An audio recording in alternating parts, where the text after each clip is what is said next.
Hello दोस्तों, अब हम कुछ ऐसे इम्पॉर्टेंट अभिक्रिया या रिएक्शंस के बारे में डिस्कस करेंगे या उनकी एक सीरीज चलेगी जो आपके UP board 12th class exam के पॉइंट ऑफ व्यू से बहुत ज़्यादा इम्पॉर्टेंट है। ये अभिक्रियाएं लगभग हर साल पूछी जाती है। आप चाहे अनसॉल्व पेपर उठा के देख लो, हाँ, या प्रीवियस ईयर के पेपर अगर आपके पास हों तो आप उसमें देख सकते हो। ये अभिक्रियाएं लगभग हर साल रिपीट हुई हैं, ठीक है।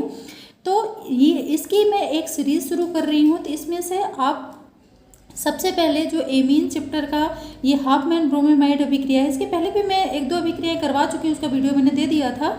तो आज हम पढ़ेंगे हाफमैन ब्रोमेमाइड अभिक्रिया, ठीक है। अब देखो इसकी डेफिनेशन क्या है। जब एमाइड की अभिक्रिया ब्रोमीन तथा प्रबल क्षार जैसे, अब एमाइड तो आपको पता होगा एमाइड क्या है, जैसे RCONH2, मतलब जिसमें लास्ट में NH2 जुड़ा होता है वो आपका क्या कहलाता है, एमाइड। जब एमाइड की अभिक्रिया ब्रोमीन तथा प्रबल क्षार जैसे पोटेशियम हाइड्रोक्साइड हो गया, सोडियम हाइड्रोक्साइड, इसमें से आप कुछ भी ले सकते हो, से कराई जाती है तो प्राथमिक एमीन प्राप्त होता है। प्राथमिक एमीन मतलब RNH2, ठीक है। अब देखो यहाँ पे R किसको रिप्रेजेंट कर रहा है, एलिफेटिक या एरोमेटिक ग्रुप को। या तो ये एल्केन श्रेणी या तो आपकी जो बेंजीन श्रेणी है, ये दोनों को व्यक्त करता है, ठीक है। तो ये एल्केन मतलब एलिफेटिक और एरोमेटिक, यहाँ पे कुछ भी आप लिख सकते हो, ठीक है।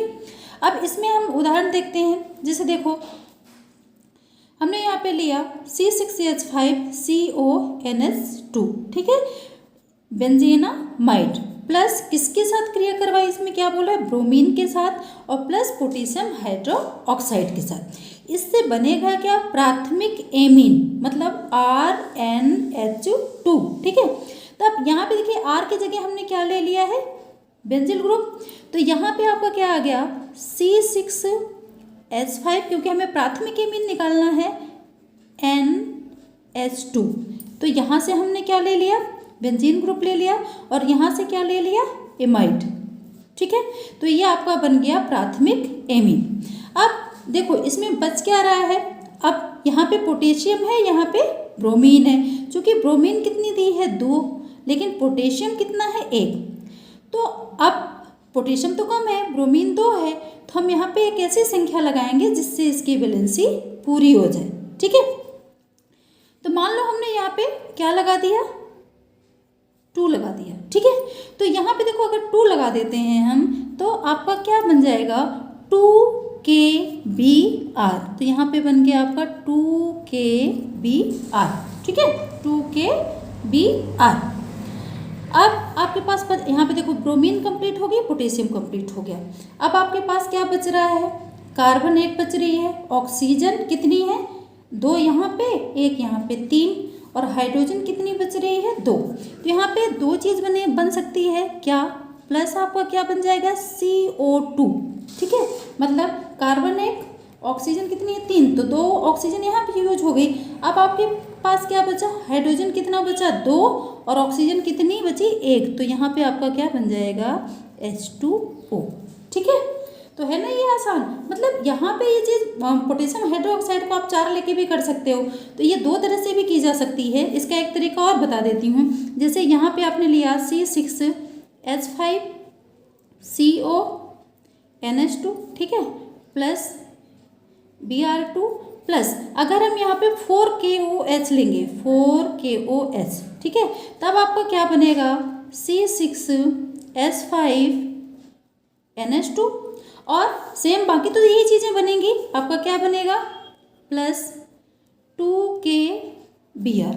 अब देखो यहाँ से 2 ब्रोमीन हट गए, 2 पोटेशियम हट गया, 2 पोटेशियम बचे हैं, प्लस आपका क्या है, कार्बोनेट बनने की भी संभावना है। यहाँ पे पोटेशियम कार्बोनेट बन सकता है, क्योंकि यहाँ पे 2 हमारे पास पोटेशियम बचा है और 1 कार्बन है, और ऑक्सीजन कितनी है, 5। इसमें से हम क्या ले लेंगे, प्लस K2CO3, ठीक है।